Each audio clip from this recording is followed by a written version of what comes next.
Hello बच्चों, आज मैं आपको बताने वाला हूँ प्रतिस्थापन विधि द्वारा समीकरण को कैसे हल करते हैं। और आपसे पूछा जाता है कि प्रतिस्थापन विधि से आप इस समीकरण को हल करिए तो आपको 5 नंबर मिलेगा।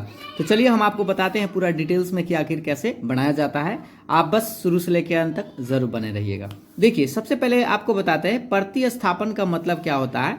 ये जो समीकरण 1 और 2 आप यहाँ पे हम मान लिए हैं कि समीकरण 1 है और ये समीकरण 2 है।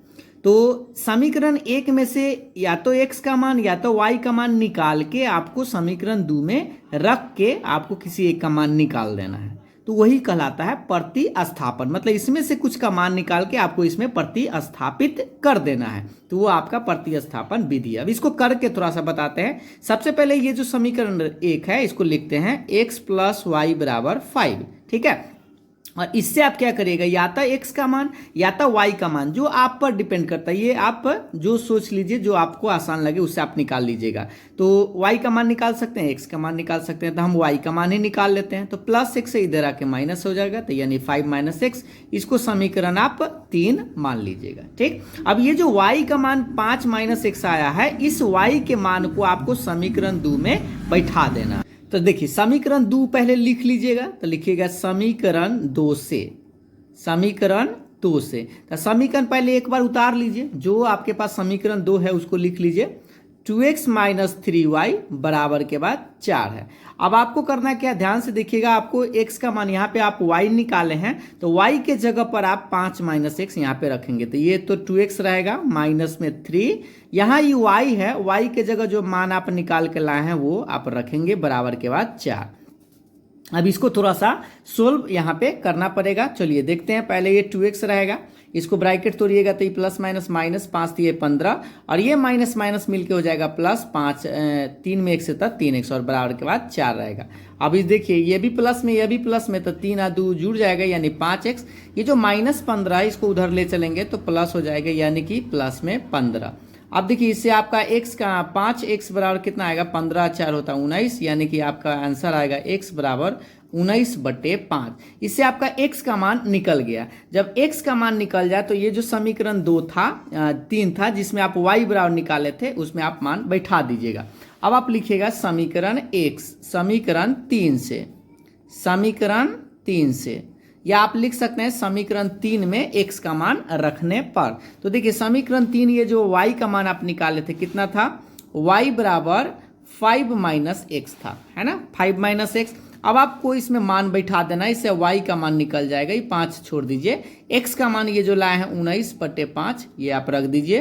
तो y बराबर भिन्न का घटाव बना लीजिएगा, तो 5 × 5 = 25, इसके बटा में कुछ ना तो एक देखे, तो 5 × 5 = 25, अब माइनस में 19। तो इससे आपका y का मान कितना आएगा, 25 में से 19 घटाइएगा तो 6/5। तो इस तरह से आप कहेंगे, लास्ट में आप लिख दीजिएगा, अतः x का मान कितना आया 19/5, यहाँ पे आप देख सकते हैं, और y का मान आया 6/5, और ये रहा आपका आंसर। बस इतना ही बनाना है और आप आसानी से, उम्मीद है, बना सकते हैं। एक बार फिर से जल्दी में हम आपको समझाते हैं।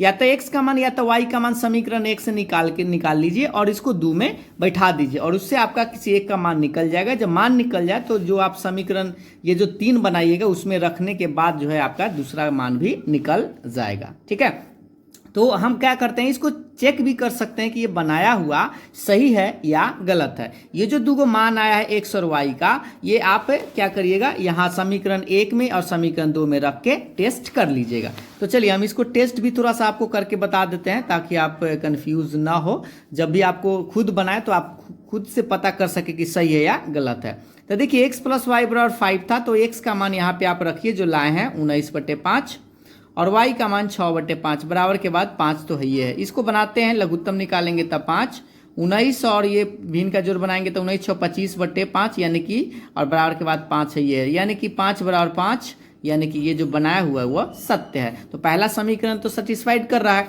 दूसरा को भी आप चाहे तो चेक कर सकते हैं। तो देखिए, दूसरा समीकरण है 2x - 3y बराबर 4।